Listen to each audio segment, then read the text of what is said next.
तो भाई मतलब राम राम जय जोहार। तो हमारे यहाँ एक डायलॉग बड़ा प्रचलित है, छत्तीसगढ़िया सब ले बढ़िया। मोल शर्म लगथे अब डायलॉग ला सुनता था काबर की ये लड़का का नाम है विकास सोनी। ये मतलब रायपुर के सिग्नल में दो जन लड़का मन भीख मांगत रहे, नाबालिग लड़का मन। वो मन पास जाके उमला अपन झांसा में फंसा के बोलते कि अगर तुमन मोर गाड़ी में बैठू तो आगे चल के तुमला होटल में बढ़िया से खाना खवा हूँ। अब वो लड़का मन भी मतलब एक झांसा में आके गाड़ी में बैठ गए। तो अब उमला आगे ले जाके एक जन लड़की बीच में उतार दी से बड़े बहन ला, और एक जन जो छोटे लड़की रहे ओला अपन साथ सुनसान जगह हम ले जाके सबसे पहले तो ओकर साथ छेड़छाड़ करे है, ओकर बाद ओकर साथ दुष्कर्म करे। अब तुम सोच सकते हो सिर्फ 8 साल के लड़का के साथ हो सब है। और पता है हमारे देश के नेता मन काय बोलते, बेटी बचाओ बेटी पढ़ाओ। जबकि तुम सोच सकते हो नेताएं मन मतलब हवस के पुजारी है कई जन हमारे देश के। कुछ दिन पहले तुम बात सुने हो कि एक जन लड़की साथ दुष्कर्म करीस, नेता होकर पूरा फैमिली खत्म करा दीस। ओकर बाद नेता ला उम्र कैद या फांसी हुई, फिर भी ओल बेल मिल गए। काबर मिल गए बेल? काबर की वो नेता है ना भाई, ओकर में पावर है उतना, को काही करे वो चाहे अपन दही चौदाय नंगरा नाचे, कोई बोलने वाला नहीं है।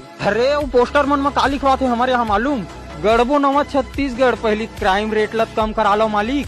पता है महिला मन के सुरक्षा के नाम में सबसे बेहतरीन देश मानता हूँ मैं सऊदी अरब ला। अगर मान ले वहाँ कोई के साथ ऐसे हो गए ना तो वो क्राइम करने वाला सीधा सर कलम कर देते।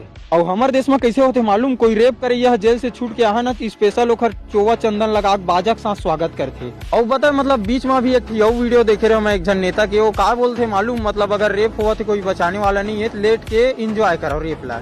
नहीं मतलब तुम सोच सकते हो किस कदर मादर चौध आदमी मन नेता बन के अपन दही चौदाते। और बात रही है ये लड़का के, का हुई एकरो साथ अगर अच्छा खासा जान पहचान वाले हुई ना 2 दिन 4 दिन में छूट दी वापिस, फिर वो इसने घूम ही ऐस कर ही दिखर जिंदगी जहाँ तिखर तो जहाँ है। और बात रही है हमारे छत्तीसगढ़ के नेता मन से, तब भाई तुमन से एक बात बोलना चाहता हूँ मैं, कोई के घर बचाए से अच्छा ना कोई लड़की की इज्जत बचा ले।